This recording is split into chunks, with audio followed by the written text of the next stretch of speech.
Hello. Hello, Andre. Um, Hi Shannon. Hi everyone. Welcome to Scary Talk episode 56.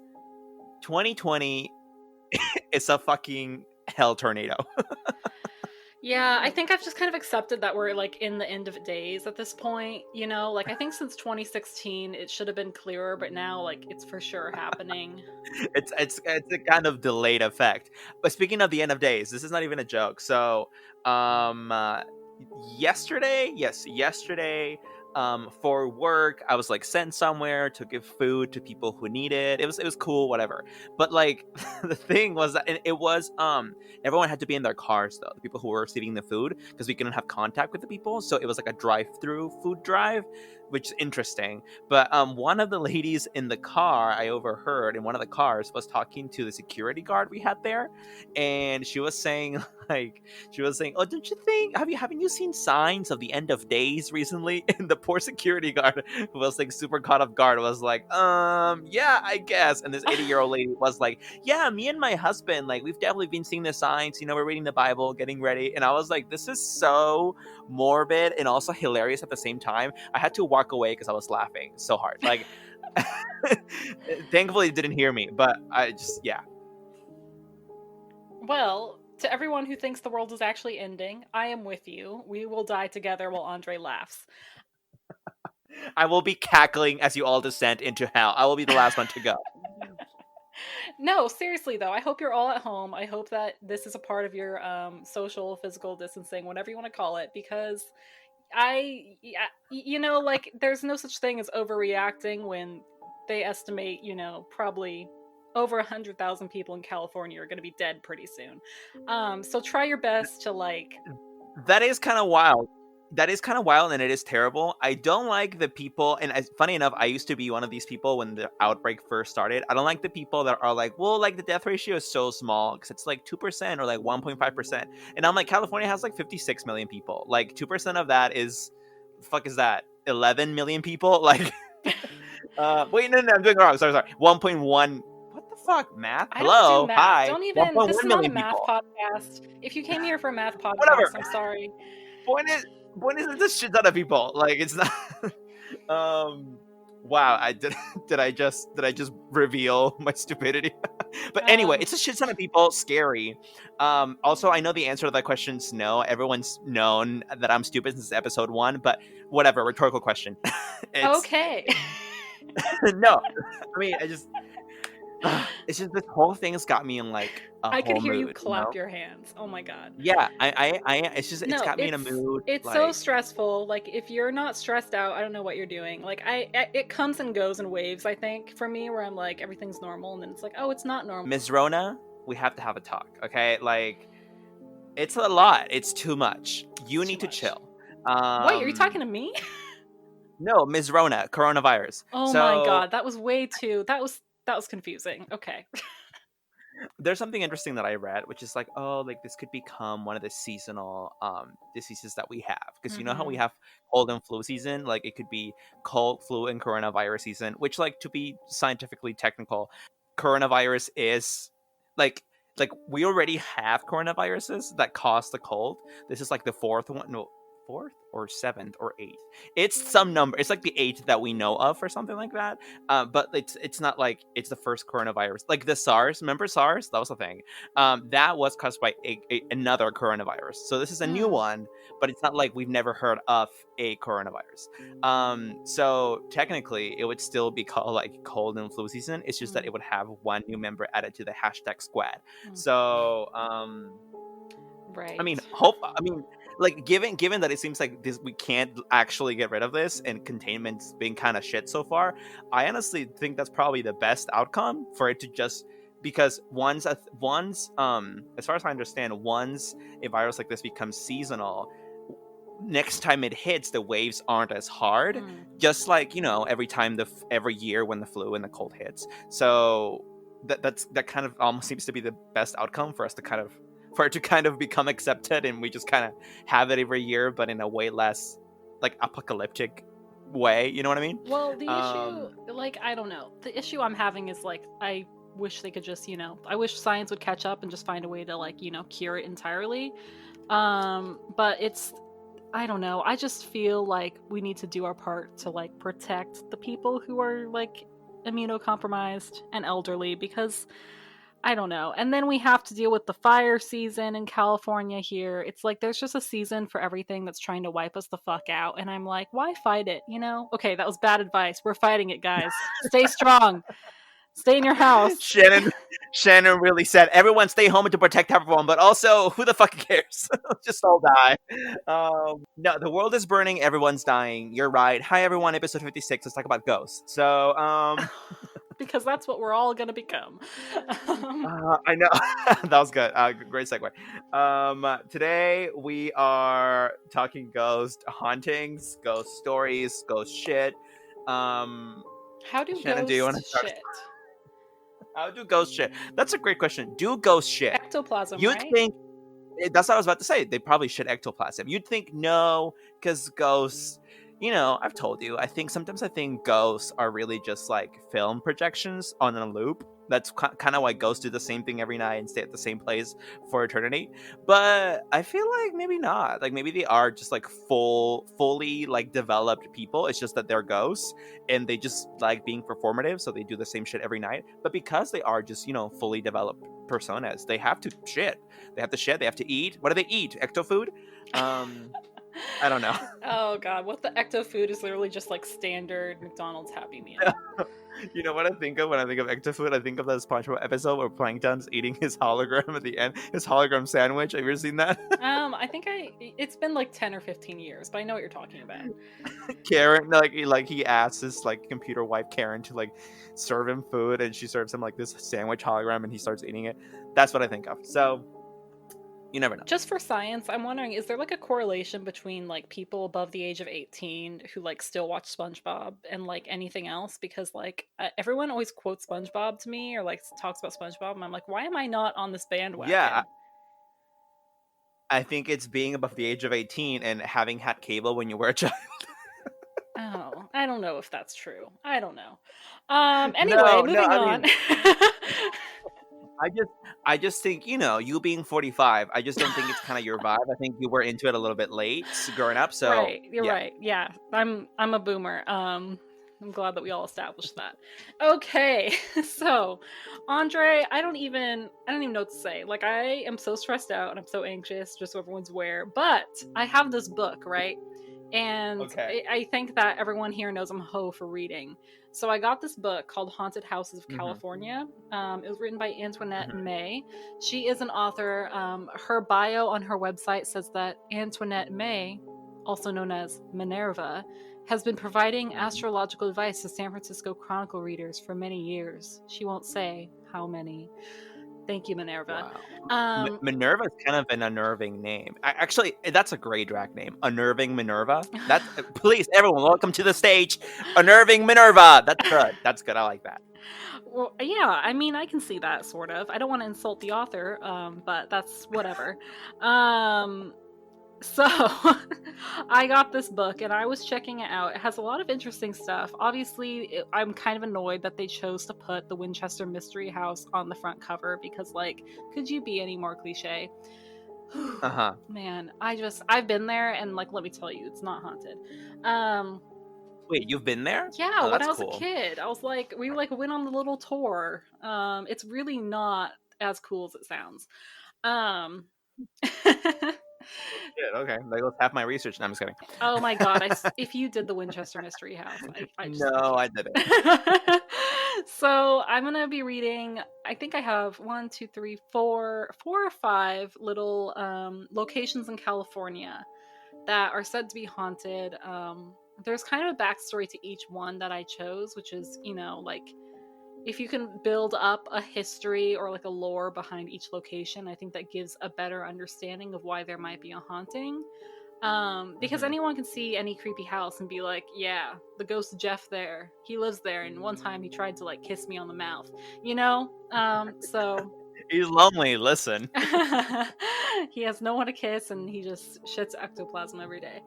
God, this is a classy podcast. Welcome guys. Yeah. So I'm gonna open this one. with a quote. This actually is from the experience. So, I lay a curse upon you and upon this house. I do not forget and I do not forgive. Remember that. So this is the Montandon townhouse. Montandon,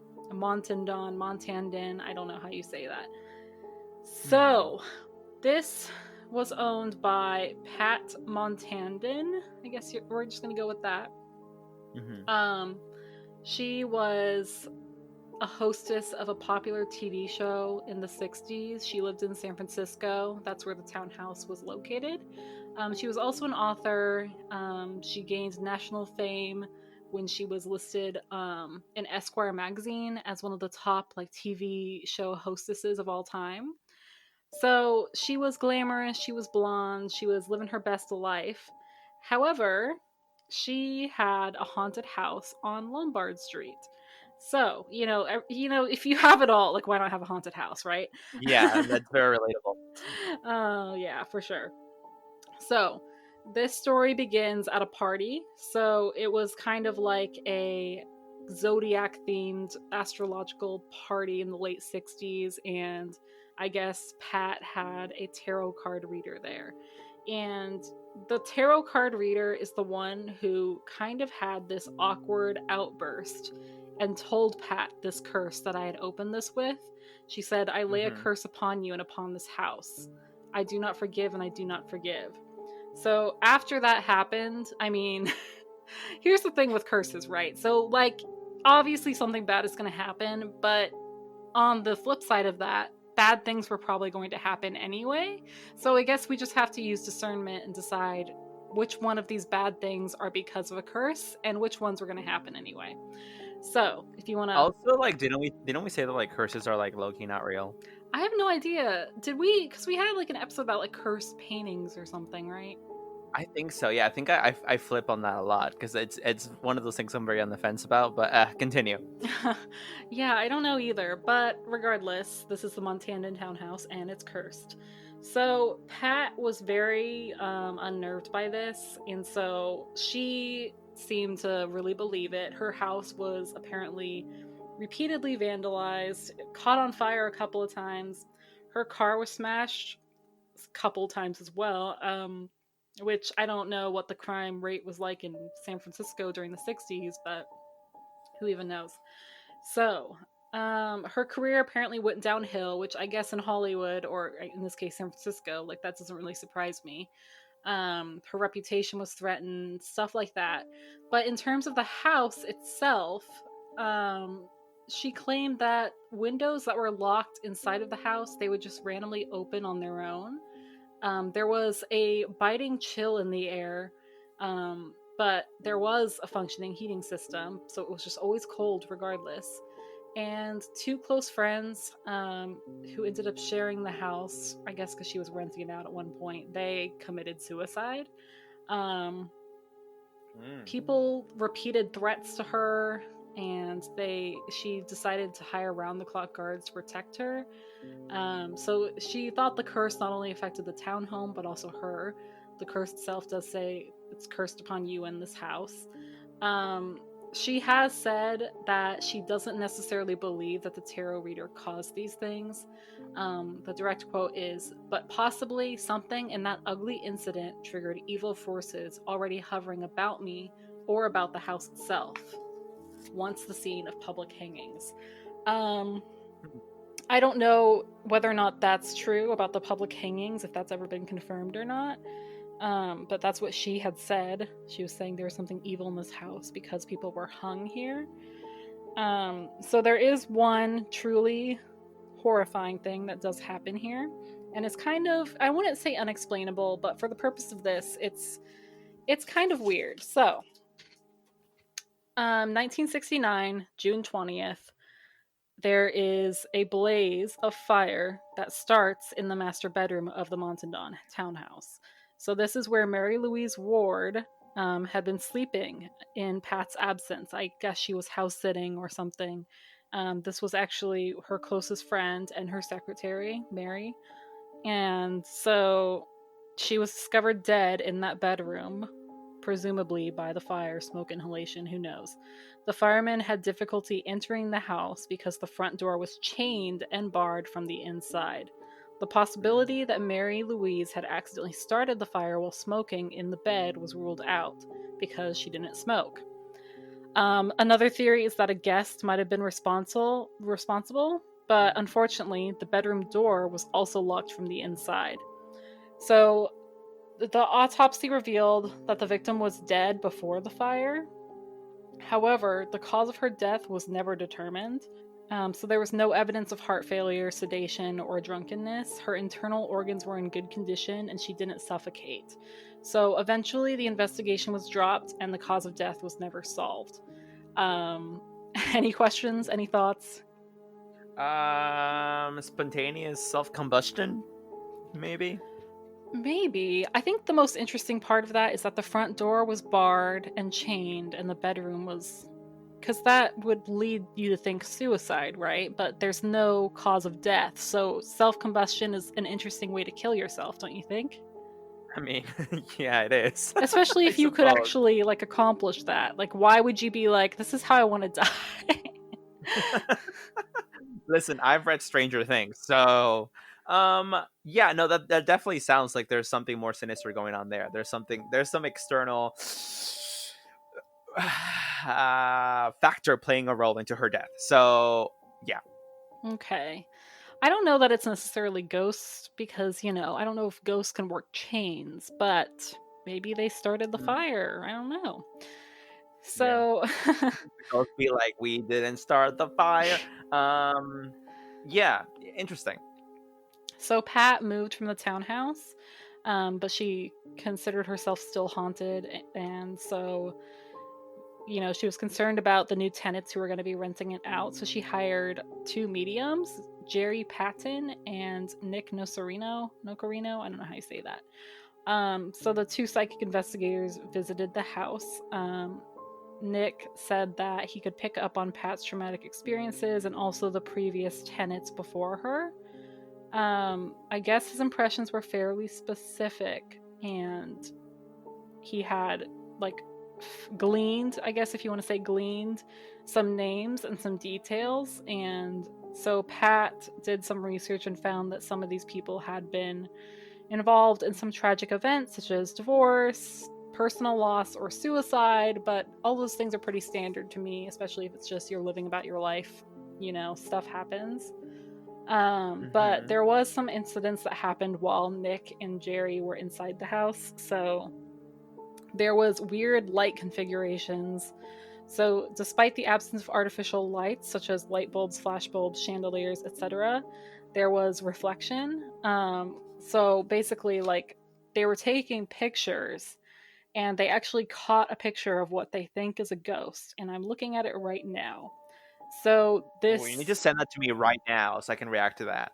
And keep in mind, this could just be fake. Like, maybe there wasn't another woman there or something.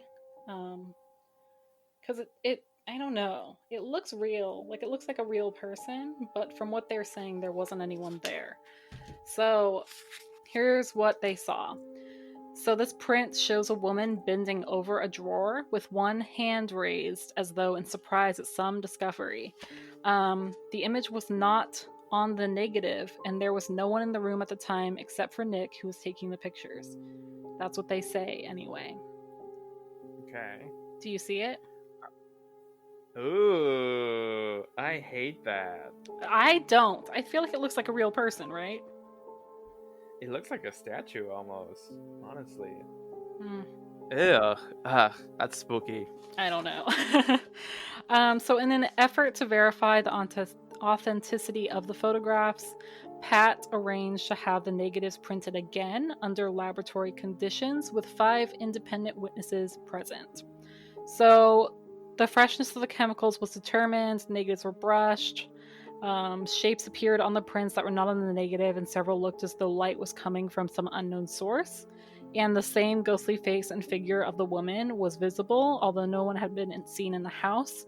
Since the whole roll had been shot there seemed to be no possibility of a double exposure. So what that means is they were presumed authentic over the course of these prints. with the independent witnesses. So, I don't know.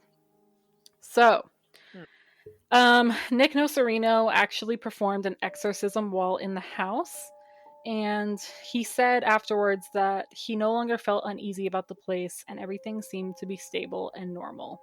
So, this house is actually still located on San Francisco's Lombard Street if you ever want to stop by. I'll definitely put that on my to-do list next time I'm in San Francisco. What did you think? Spooky, sad. I think the picture is real. I think that I'm still thinking about the death of the woman who we think might or might have not been a suicide. Right. I don't know. That left me thinking. Overall, a pretty good, spooky, interesting house. I suppose. I just like the thing about these like haunted houses. And really, the only one that I've heard about in California actually probably would be the Winchester House. So I'm sorry. Is that like it's never absolutely clear to me why, like, okay, so like if you go to the house today, is it still haunted? Because like what I'm trying to figure out is, do these houses stay haunted over, like, do the ghosts ever leave? Is there something you need to do to make them leave? Do ghosts just get tired after a while and just like head out? Because you say you went to the Winchester House, and I've read like so much stuff about it being haunted and so many sightings, and like there's a sighting of like this guy who like cleans chimneys inside the Winchester House, that all like the staff, or like the current modern day staff that are part of like the tourist attraction of the house, say that they always see him. I think his name is Clyde or something. So like maybe he actually works there. Maybe no. A lot of people say that that they've seen him, whatever. So it's clearly still. I mean, to these people, it's still haunted even in modern day. But you say you went to see it and you didn't think so. So I wonder, maybe it isn't. And if so, like, okay, what about other haunted houses? Do they also just stop being haunted after enough time? I don't know if there's a time thing. Maybe it's a stress thing, like people see ghosts more when it's at night. Maybe that's when there's more fear and stress and anxiety present. Either that or that stress is causing them to see things, if we want to go the skeptic route. But if not, I don't know that there is a time, because maybe, it's just if they don't like the house guest or they don't like that person who's coming in, maybe that's when they appear. Or It could be. Yeah.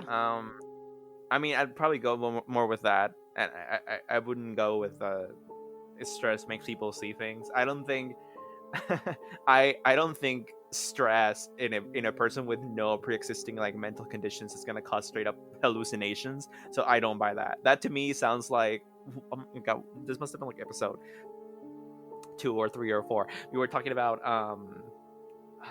mass hysteria for something I can't recall, and how it spreads. Oh, I think we're talking about the Fatima children, remember? In Portugal, and how everyone saw this phenomenon in the sky, but people later said like they thought it must have been mass hysteria, and I'm like, there's no fucking way. Like, that's such a lame explanation.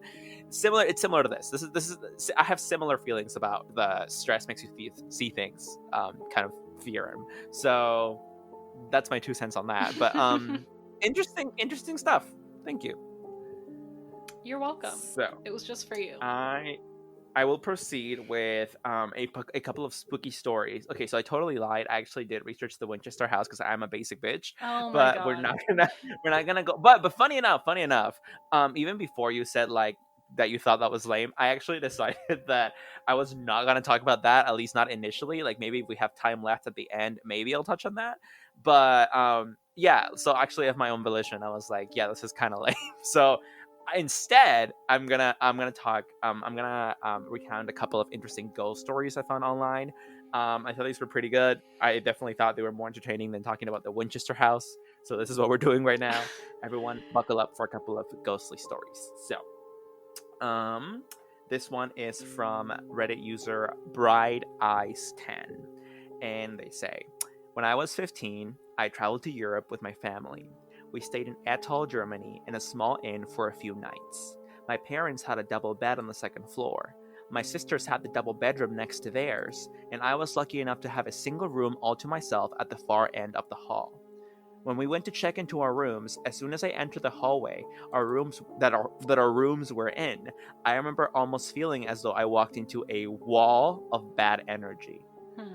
I just felt so unnerved and uneasy in that hallway, but I passed it off as an overactive imagination.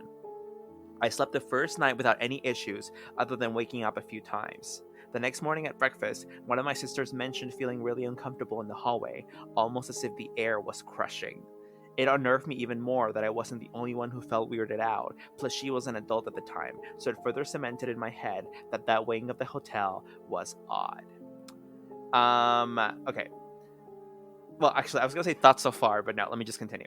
Later that night, I'm sleeping peacefully when at about 2 a.m., I'm woken by something ripping the covers off of me, being jerked about 2 feet towards the end of the bed by my ankle.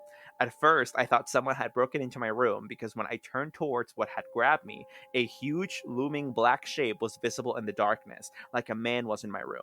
I frantically flipped the light on, only to have there been nothing there. The window was locked from the inside, there was no one in the closet or the bathroom, and my room was also still locked from the inside. I stayed up the rest of the night, scared, playing Cooking Mama on my DS. Oh my So god. that's a nice. I love that ending, by the way. Also, when she said like it ripped the covers off of her when she was sleeping, that gave me like the Invisible Man flashbacks. I don't know if you saw the Invisible Man before theaters went to hell recently, but I saw it in movie theater. It was really good. It was really good. So everyone go see that. But anyway, spooky thoughts. Who is that? Elizabeth Moss, is that who that is in The Invisible Man? Yes, from The Handmaid's Tale. Yeah, Yeah, not which a, by the way is a Scientologist. I just found this that's out literally what I yesterday. was about to tell you. I'm saying Fucking shook. do not go see that movie. I don't want the Scientologists to have any more money. That's all I have to say. Well, she got her paycheck before filming started, so she gets paid. She already got her money whether you go see that movie or not. So go see it. Universal Pictures is in Scientology. Only she is part of it, so it's okay. Right, right. Her paycheck still went to Scientology regardless. Great. Um, yeah. Ugh. Ugh. Which is That's kind of crazy ugh. because one, she doesn't seem like a crazy person at all. I mean, I guess if you didn't know Tom Cruise was in Scientology, technically you couldn't guess it if you just looked at him. I mean, kind of, but not really, to be fair. But like, I really did not see that coming at all until I read it in an article. And also, it's so funny to me because the article mentioned something that I thought of in that moment, which was like, wait, doesn't this doesn't this person like isn't she the protagonist of The Handmaid's Tale, which is basically like there's so much cultish shit going on in there, and I'm like, where's the self-awareness? You know what I'm saying? Apparently she was asked about that, and she said that she completely disagrees with the notion that like it's comparable at all, because Scientology actually respects all religious beliefs, and this like convoluted explanation, and I was just like, bullshit. If So you yeah, haven't interesting.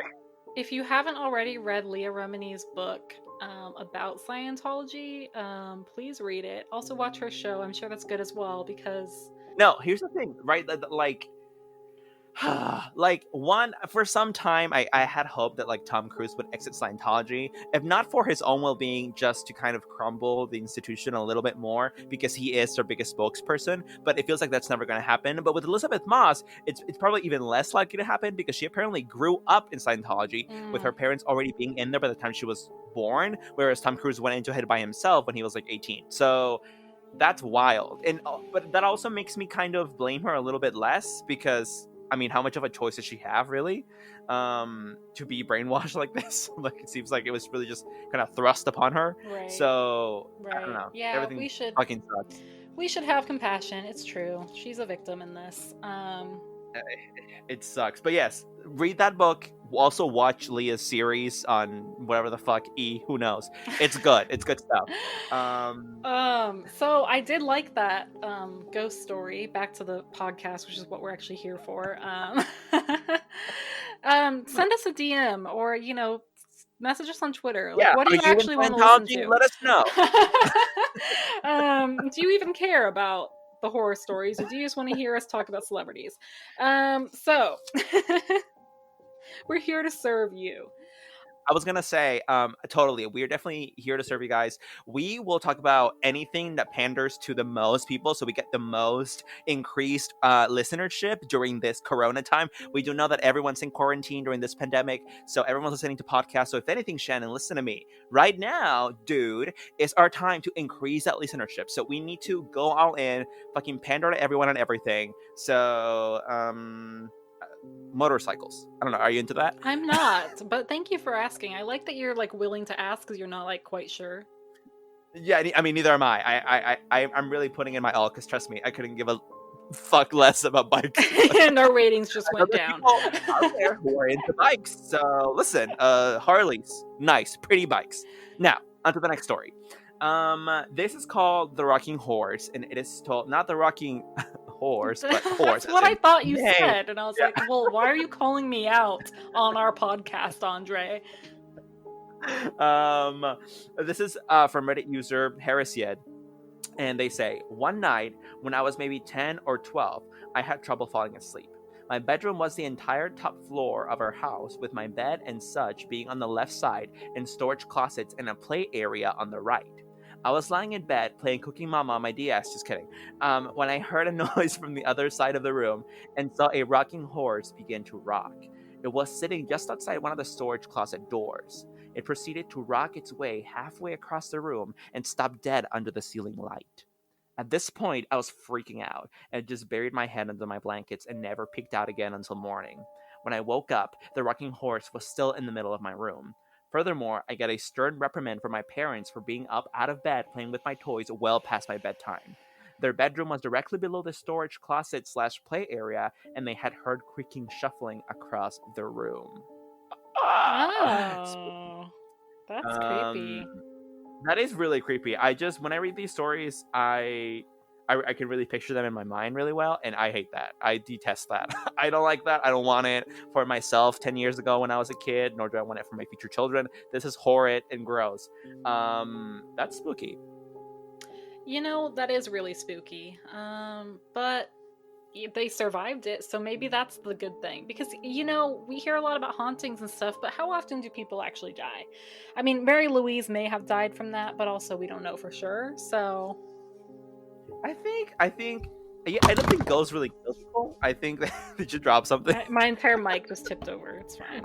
I'm leaving that in, by the way. That's hilarious. I don't think ghosts really kill people. I think that maybe they cause so much stress, especially the kind of more sinister ghost entities that really want to kind of just screw with you or have some kind of vendetta agenda.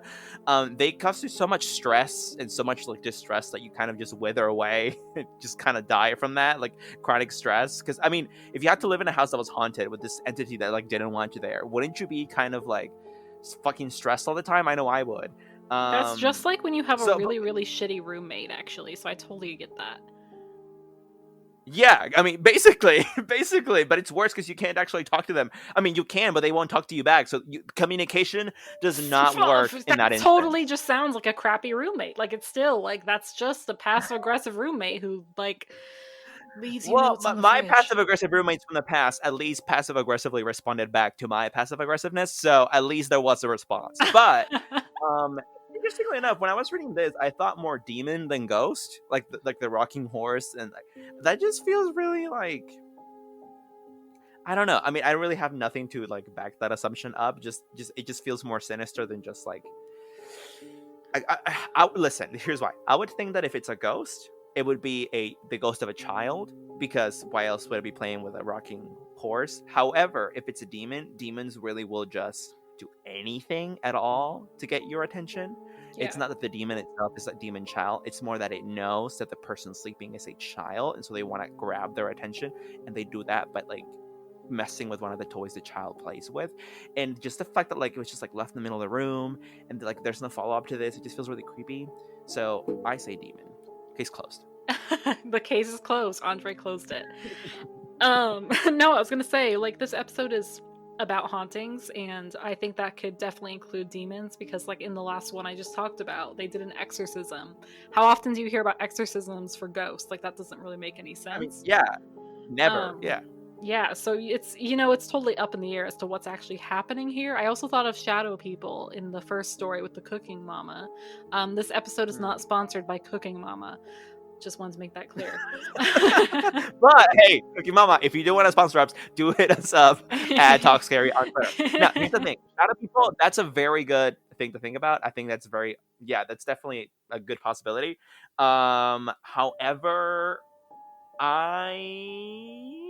I be- I believe in shadow people. I think shadow people is such a rare phenomenon, though. Like, I don't know why I get that feeling. I just get that feeling that I feel like it's more likely it was literally anything else than it was a shadow person. Because I think I told you when we were talking about shadow people that I think it's possibly like people from other dimensions that we can accidentally like see because of like a glitch in the fucking matrix or something. Yeah. And you would think that's very, very rare. So I don't think that's it. If anything, it was a fucking demon looming over this poor person. So that sucks. Yeah. Yeah, for sure. Yeah, definitely sucks. Oh man, this is not a happy podcast, guys. I'm so Everything sorry. sucks, and if Ms. Rona doesn't kill you, a demon will. Oh my god. Shit. Oh god. Everyone stick together. So this is the Mansions Hotel and Hotel Restaurant. Fuck, that is stupid. That's a stupid name. I didn't realize that it had the word hotel in it twice. Like that wasn't me like still being crazy. I swear to god. It's called the Mansions Hotel and Hotel I Restaurant. think you were having a stroke, but Yeah, okay. no, it's literally that's what it's called. So, this is San Francisco as well because we love San Francisco. San Francisco's where it's at. Really expensive though. Why are you doing that? So, Richard Chambers, he is the one who built this mansion. It's in Sacramento Street. It was built in 1887, so pretty damn early. Mhm. So Chambers was a pretty wealthy dude. He explored the entire West. He traveled all the way up to Montana. He settled in Utah. He was like getting really rich off mines, I guess, and he discovered a rich vein of silver. So like that's kind of how he was able to build this thing. And so Chambers dies in 1901, and his wife had already died by that point. So, since the couple didn't have any kids, the two nieces inherited the mansion. So, they actually redid this mansion and kind of built it into a hotel, right? So, we have Claudia Chambers, who is one of the nieces who took over this location, this property. And we're going to talk a lot about Claudia. Claudia adored pigs and raised them as pets. That is important. Remember that. So, Okay. here's the thing. So, a little bit after doing all these renovations and separating the two buildings and, doing all of that, something really bizarre happened. And there is a legend to this. So, it's not entirely, I don't want to say it's not truthful, it's not proven, but this is what we think happened, okay? Claudia was sawed in half. I don't I don't know Whoa! how Claudia was sawed in half. That's part of the issue. I It's really a big bummer. That reminds me of American Horror Story Freak Show when Emma Roberts is sawed in half and like Evan Peters just watches, and I was like, really? Really? You could have helped Yeah. her. I'm glad you know what I'm talking about. I didn't like that. um So, a series of people lived in the house after that, but no one tended to stay very long. The place had kind of degenerated and it became run down until a man named Bob Pritikin bought it in 1977.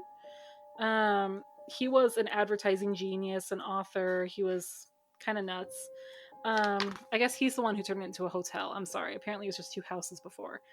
So he turned it into the hotels, and he kind of he had a lot of skills. I guess he was an interior designer, magician, art collector, and he decided to embellish rooms inside the mansions to kind of keep Claudia happy, because at this point the assumption is Claudia is still there in some form or another. So Pitakin had rooms decorated in crushed velvet, crystal, decorated with ceramic pigs, wooden pigs, metal pigs, painted pigs, anything to keep Claudia happy. So If you stay in this hotel, you're going to be surrounded by all kinds of pig statues. Okay. So the two mansions, the mansion's hotel and the hotel restaurant, it's haunted either by Claudia or something else. There is a couple of hauntings or sightings, I guess you could say, that aren't necessarily connected to the Chambers family at all. So that's kind of why I feel like this one might not be entirely, I don't know, maybe someone else lived on the property before that was built. Who knows? So a guest was apparently decked by a heavy door that suddenly came loose from its hinges and fell on him. That's one instance of something really obscure happening. A toilet seat lid ripped itself loose from steel hinges. A crystal wine glass exploded in the presence of several guests, and the form of a lady, which is said to be ghostly, had been seen frequently on the grand staircase. That could be Claudia, who knows? So there's a lot of weird things happening. So Pritikin calls in psychic Sylvia Brown. I actually saw a lot of mention of Sylvia in this book, so I took the liberty of looking into who she was, because apparently she's pretty famous. Sylvia, oh god, I just totally proved that I know nothing at all. Sylvia Celeste Brown, she was an American author who claimed to be a medium with psychic abilities. She died in 2013. She apparently had negative publicity. A lot of people believed that she was a fake, and she was often discredited, which I think happens a lot with people in this profession. You're bound to get discredited in some way or another or be wrong. Brown claimed to have observed heaven and angels, and she apparently had a spirit guide named Francine. So, Sylvia. So Pritikin calls in Sylvia Brown, and Sylvia says, "There's a girl here. Her name is Rachel, and she's dressed in a turn of the centuries maid's uniform." She also said that sometimes people feel her presence. It's like someone brushing against cobwebs. Rachel supposedly died at 19 and remains frozen at that age.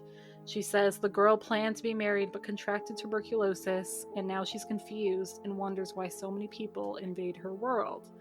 So I guess what she's saying is it's a maid. I don't know.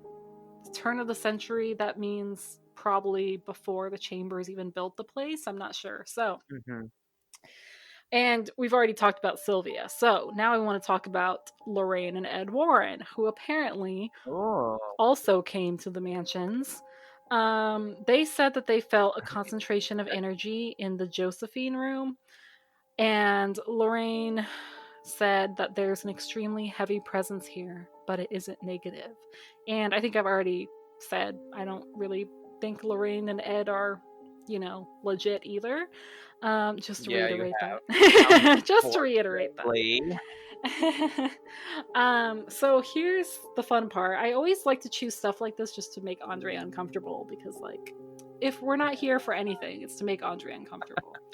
So the author of this book, who I had brought up earlier, Antoinette May, or I guess Minerva, as she likes to be called, spent an evening at the mansions with a group of psychic researchers, and they set up a Ouija board in the Josephine room. So apparently, so the Josephine room is the one that's supposed to have like a presence, but nothing negative. What the author Minerva says is that the spirits were extremely responsive. They were about to quit, but the planchette board became extremely agitated, whirling about, almost out of control, and it signed the letters Julia. Julia. If they were gonna say Juul, as in Jewel, that would have been funny. Anyway. What are you talking about? Jewel pods. Like, what kids vape on. Wait, what? I'm sorry, I forget. You're 52. Oh my god, anyway. I don't understand any of these like young millennial references. I can't handle this. I'm a boomer. Don't know what's happening right now. So, Julia. So the presence asked that they help her son, Henry Ross, by sending him light. She said Henry had committed suicide in the house when he was only 21. At this point in the story, a waiter appeared to remind them that it was past midnight, and they pointed out that the branches of a large potted palm tree were moving briskly, but there was no air currents in the room. So that is basically the story. The hotel restaurant is now closed, and Bob Pritikin still owns it. So they don't know why it's closed, why he doesn't reopen it or sell it or anything. And he doesn't tell anyone why. So if you want to visit this location, it is located at 2220 Sacramento Street, San Francisco, California. Okay. Wow. Well, so do we know how that bitch got sawed in half? No, that's the thing. I literally have no idea how she got sawed in half. Because, like, I think this is as much a murder mystery as it is a ghost haunting. So, like, I'm really intrigued by that. I think it might have been a freak accident or something. I don't think it was a murder. I think if it was a murder, it probably would have been better documented. I mean, possible. Or there was a cover up with local police. Or it was a demon. You know. I mean, I don't know if the demons can really, like, you just saw someone in half. I think the laws of not having a physical body kind of dictate that you can't really just, do shit as if you did have one. That'd be kind of unfair Then to why are people who do you... have a body. So you can't do shit, but you can make shit? Well, that's what I'm saying. So then it probably wasn't that. However, yeah, you're right. Like, ghosts do throw around shit. Demons also do throw around shit, and and make shit explode and whatnot. So I don't know. Maybe but like, can they do that with enough strength to like saw someone in half? I feel like ghosts and demons usually like can slide a fucking glass off a table, but they can't really saw someone in half. Right. And we don't really know, I feel like it would be unfair if there was no disadvantage whatsoever to not having a physical body. So if you don't have to have a physical body and you can still saw someone in half, that's fucked up. Like, that's totally rigged towards their favor. That's not fair. Well, also, like if every ghost could saw people in half, wouldn't be more people be sawed in half? I mean, maybe it's not the preferred method of murder. Maybe, like I said, psychological torture is like what turns them on. But maybe this particular demon really did want to just saw someone in half, and so they did. Who knows? But great stuff, though. Thank you. The Ouija board part was good. What, turns ghosts on? Should we consult Kesha for this?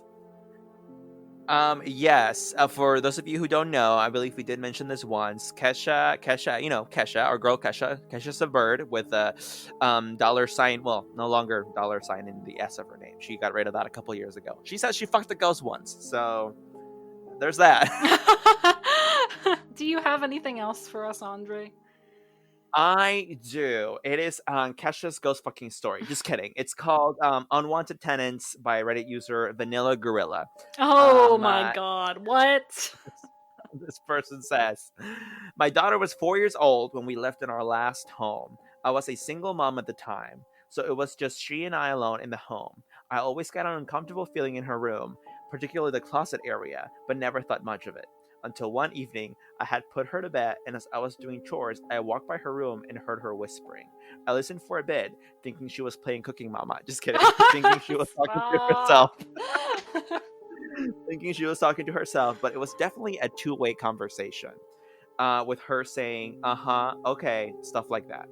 I walked in and asked her who she was talking to. She smiled uncomfortably and said, no one. I took her out into the hall and she wouldn't say anything, but I could tell she was afraid. Finally, we went outside of the house. She said there was a man in her room who didn't want us in the house, and he had told her this and to tell her mom to leave. I moved us out a month later. She has not since ever had an encounter. Now that is spooky as fuck.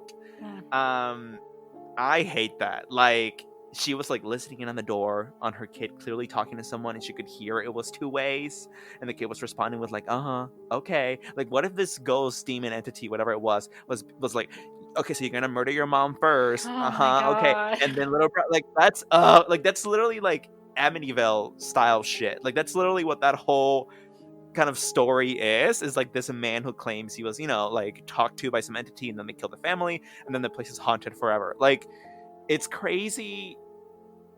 Like, and the thing is that I believe it just because, and even if this specific story isn't true, I believe that ghosts, entities, demons, whatever they are, talk more to children than we know. Definitely more to children than adults, just because children are much more perceptible to that kind of thing, and also way easy, they're more suggestible as well.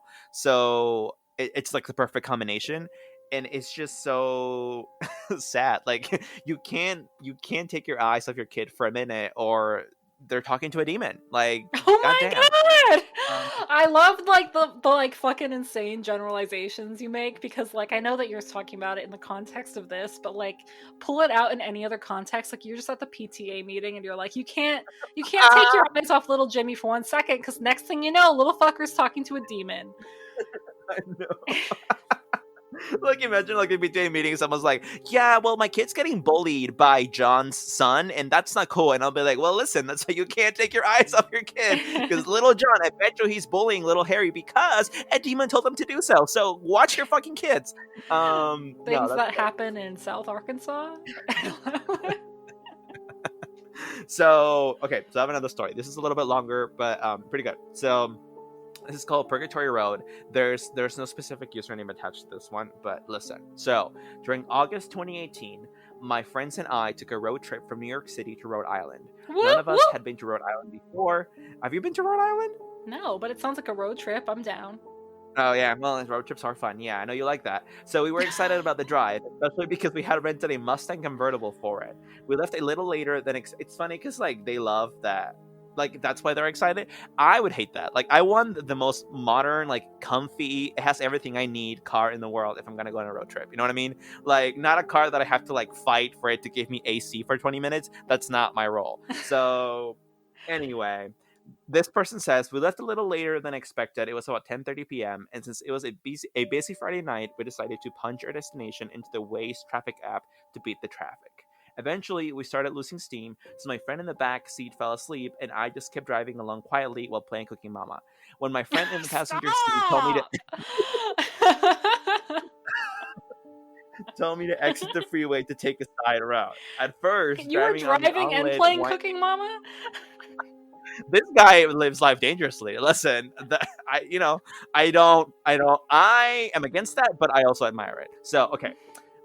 This guy says, at first, driving on the unlit, winding back roads was relaxing, but then the wind picked up and it got increasingly foggy and misty. I wasn't scared per se, just a little on edge. I thought about pulling over to put the top up, but decided against it since there were no cars in sight. Heavy rain was projected for the entire weekend, so I wanted to get the most out of the convertible. So I kept going along as normal, if not a little too fast, to get back to the main roads as quickly as possible when something just shifted. I don't know how to explain it other than an unsettling, exposed feeling. I remember pulling my sweater over my legs to cover up. Then my friend up front told me to look at the street sign in the distance. It read Purgatory. We woke up our friend in the back seat, who sort of scoffed. Seconds later, we went around a bend where a large red cross was installed on the side of the road with nothing else in sight.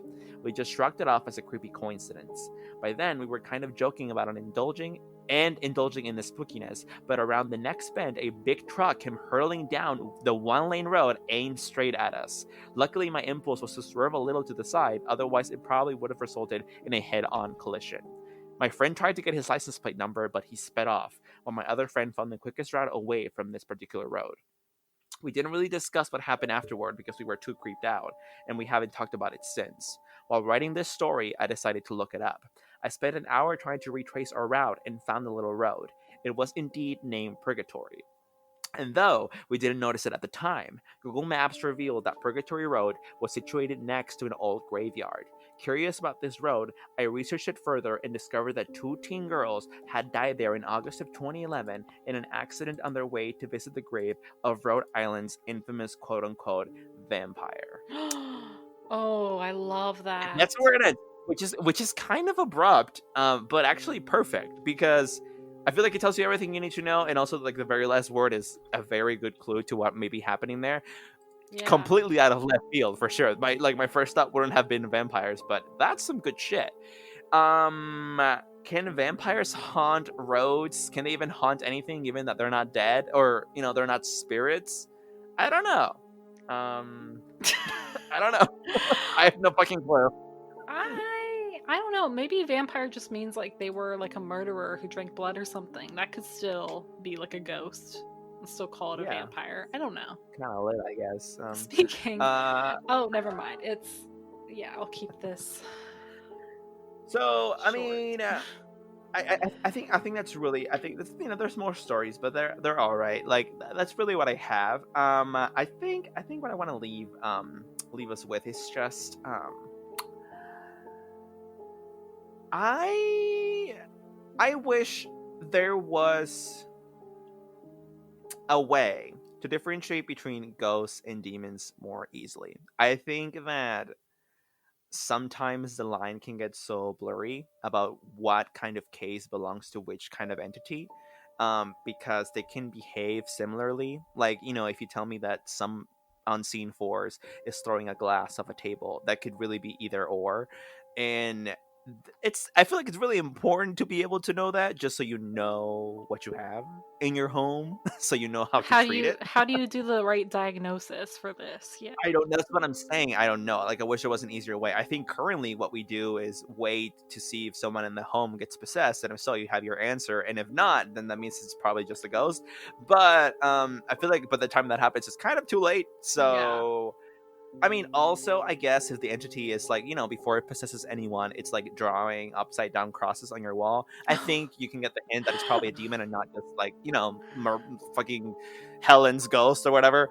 Um, like, Aunt Matilda's ghost. Like, it's probably a demon in that case. But again, I don't know how often that happens. So it's just kind of unfortunate. That, I don't know, something that came to mind. I I want to leave everyone with something completely off that note. Please, please, please be safe out there. Please wash your hands. Please stop hoarding toilet paper. Everyone needs to share their toilet paper. Yeah, we're hoping for the best, y'all, and we will continue to provide you with whatever you want because guess what? We can. We are here with We no can. excuses. So We definitely are here. We can't go anywhere. we So, can't do anything but um, provide you with our bullshit for an hour. You know what I'm no. saying? So Okay, so Shannon, are you working from home right now? I actually yesterday they announced that I have to. So yeah. Okay, so that might happen to me soon. But surprisingly, it hasn't happened yet. Like, even the announcement hasn't happened yet. If there will Mm-hmm. be an announcement at all, I don't know. So funny enough, like what we've been doing is, basically I work at a center where like there's a lot of inflow and outflow of people, but obviously like people are not allowed to come into that center for now. But staff has been going to the center, so I've been going to work for like the past 2 weeks to an empty like an empty center, and just sitting in my office. And Mm. regularly we're like outside the window where I would see people, kind of just hustling and bustling around the center, I now see nothing but empty tables and chairs, and it's kind of dystopian and horrifying, but also really hilarious. So interesting stuff. Yeah, I don't know if they'll be sending me home soon. I mean, kind of hope so. If anything, that kind of decreases the chances of exposure even more. That's good. That's what we Yeah. want. So, because for Well, all this I is know, just like totally new someone in the, territory. it It's is, just yeah. it's Um, totally like we've never navigated this before. Me and Andre are literally like 12-year-olds. Like we don't know what we're doing. So like the least we can do is entertain you guys while we like wait and see what happens to our, corpses or Basically, I will say this though. I will say this. That's not entirely true. I think I am. This is not even shooting my own horn, because if anything, this is a bad thing, not a good thing. I am a little more experienced in this than you would imagine, just because. What was this? 10 years ago? 11 years ago? 11 years ago, when the H1N1 crisis was taking place. Remember the influenza? It hit Mexico really hard, and I used to live there Ooh. at the time. And I remember everything closed, like jobs closed, school closed, everything closed. I remember it so vividly because I must have been, what, 12, 13, and school Wow. had closed, and it was around my birthday that the thing, like the outbreak hit the hardest. It was in April, and it hit Mm. hard. And what I did for my birthday, was like I remember my dad took me to see Hannah Montana the movie in theaters before the theaters closed, and I just like remember that so vividly because like I didn't do much else after that for a while until everything came to normal. So I remember 2009, everyone. Okay.